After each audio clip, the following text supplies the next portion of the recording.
कहती है। फरार व्यक्ति के लिए उद्घोषणा की बात करती है धारा 82। ठीक है, तो धारा 82 में लिखा है फरार व्यक्ति के लिए उद्घोषणा। अब ये कब होता है? सबसे पहले तो हमने जो आदेशिकाओं के प्रोविजन पढ़े थे वो हमने कहाँ पढ़े थे? आदेशिकाओं के प्रोविजन, आदेशिकाओं में सबसे पहला हमने क्या पढ़ा था? सबसे पहला पढ़ा था किसी व्यक्ति को बुलाने के लिए क्या जारी किया जाता है? न्यायालय से समन जारी किया जाता है। अगर वो व्यक्ति समन से नहीं आता है तो उसको विकसित तामीली होती है, उसके परिवार के सदस्यों पर तामीली होती है। सीआरपीसी में जो परिवार का सदस्य बताया गया है वो वयस्क पुरुष सदस्य बताया गया है।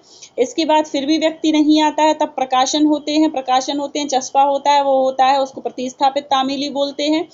इसके बाद भी अगर व्यक्ति न्यायालय के समक्ष क्या नहीं होता है? हाजिर नहीं होता है, तब फिर हम क्या कराते हैं? तब फिर हम उसके संबंध में वारंट जारी कराते हैं। वारंट जारी करने पर भी अगर वो व्यक्ति क्या नहीं होता है? कोर्ट के समक्ष अगर हाजिर नहीं होता है, तब फिर हमारे पास एक उपबंध है 82 उद्घोषणाओं का। ठीक है, तो फिर क्या होती हैं? यहाँ पर उद्घोषणाएं होती हैं। तो यदि किसी न्यायालय को गोल करो चाहे साक्ष्य लेने के पश्चात या साक्ष्य लिए बिना, कर लो अंडरलाइन। मतलब अगर आपके साक्ष्य एविडेंस हो गए हैं तब भी, एविडेंस नहीं हुआ है तब भी, दोनों कंडीशन में। ठीक है, इसको मारकर फिर लो अच्छे से। यदि किसी न्यायालय को चाहे साक्ष्य लेने के पश्चात या साक्ष्य लिए बिना यह विश्वास करने का कारण है कि कोई व्यक्ति, अंडरलाइन करो, जिसके विरुद्ध उसने वारंट जारी किया है क्या हो गया है? फरार। गोल कर लो, फरार हो गया या अपने को छिपा रहा, कर लो अंडरलाइन, जिससे ऐसे वारंट का निष्पादन नहीं हो सके। फॉर एग्जाम्पल, सुरभि को पकड़ने के लिए कि ये न्यायालय में हाजिर हों, इनको हाजिर कराने के लिए हमने धारा 70 में वारंट इशू कराया।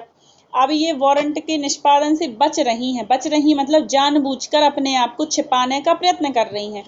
तब फिर हम क्या करेंगे? तब फिर हम इनके लिए धारा 82 अप्लाई कर देंगे। मतलब धारा 82 में फरार व्यक्ति के लिए उद्घोषणा, इनको इनके संबंध में हम उद्घोषणाएं निकलवा देंगे कि ये व्यक्ति जानबूझ के फरार हो रहे हैं और जानबूझ के अपने आप को गिरफ्तारी से बचाने का प्रयास कर रहे हैं, तो उद्घोषणा निकली जाएगी। ठीक है, तो ऐसा न्यायालय उससे यह अपेक्षा करने वाली, गोल करो, लिखित उद्घोषणा, इस पर मार्कर करो, प्रकाशित कर सकेगा। एक जो न्यायालय होता है ऐसे व्यक्ति के संबंध में जिसके विरुद्ध वारंट जारी हो गया है और वो व्यक्ति कोर्ट में हाजिर नहीं होना चाहता, वो अपने आप को छिपा रहा है, फरार हो गया है, तो ऐसे व्यक्ति के संबंध में जो न्यायालय होता है वो उसको लिखित उद्घोषणा क्या कर देता है? प्रकाशित कर देता है कि वह व्यक्ति, गोल कर लो, विनिर्दिष्ट स्थान और विनिर्दिष्ट समय पर क्या हो?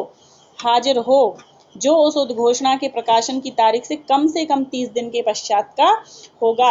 वारंट जारी होने के बाद अगर व्यक्ति जानबूझकर फरार रहता है, अपने आप को छिपाता है, निष्पादन की प्रक्रिया नहीं होने देता है, चाहे साक्ष्य लेने के पहले की बात हो, चाहे साक्ष्य लेने के पश्चात की बात हो, तो जो न्यायालय होता है, न्यायालय क्या करता है? उसके संबंध में लिखित उद्घोषणा प्रकाशित कर देता है। और जो लिखित उद्घोषणा होती है वो कितने दिन की होती है? 30 दिन की होती है। जिस दिन से उसका प्रकाशन होता है उससे 30 दिन की, कि 30 दिन के अंदर आप विनिर्दिष्ट समय और विनिर्दिष्ट स्थान पर क्या होंगे? हाजिर होंगे। अगर आप हाजिर नहीं होते हैं तो आगे चल के आपकी जो प्रॉपर्टी होती है इसके बाद की स्टेज आती है जिसमें आपकी संपत्ति कुर्क हो जाती है। क्लियर? और अगर आप 302 से रिलेटेड, 307, इन वाली धाराओं से रिलेटेड अपराध के अपराधी हैं, तब फिर आपको उद्घोषित व्यक्ति भी घोषित कर दिया जाता है 82(4) में। ठीक है, तो उद्घोषणा में क्या क्या चीजें प्रकाशित होंगी? अंडरलाइन करो। वह उस नगर या ग्राम के जिसमें ऐसा व्यक्ति मामूली तौर पर निवास करता है किसी सहज दृश्य सार्वजनिक स्थान के रूप में पढ़ी जाएंगी। उद्घोषणा जो होती है वो कहाँ चिपक जाती है? ऐसी जगहों पर चिपक जाती, जैसे आप मान लो टीकमगढ़ के निवासी हैं तो आपके घर के बाहर चिपक जाएगी, आपके कोर्ट के बाहर चिपक जाएगी, ऐसी जिसको सार्वजनिक तौर पर पढ़ा जा सके। ठीक, अगला कहता है वह उस गृह या वास स्थान में जिसमें ऐसा व्यक्ति मामूली तौर पर निवास करता है उसके घर के बाहर ऐसी उद्घोषणा कोर्ट लगा देता है। ठीक, या ऐसे नगर या ग्राम के किसी सहज दृश्य स्थान पर लगाई जाएगी। क्लियर? इसके बाद अगला कहता है उसकी एक प्रति, इधर से मारकर फेरो, उसकी एक प्रति उस न्याय सदन के किसी सहज दृश्य भाग पर लगाई जाएगी। एक कॉपी उसकी उस कोर्ट के भी बाहर लगा दी जाती है। क्लियर? इसके बाद सहज दृश्य का मतलब होता है, सहज मतलब होता है आसान, इजी।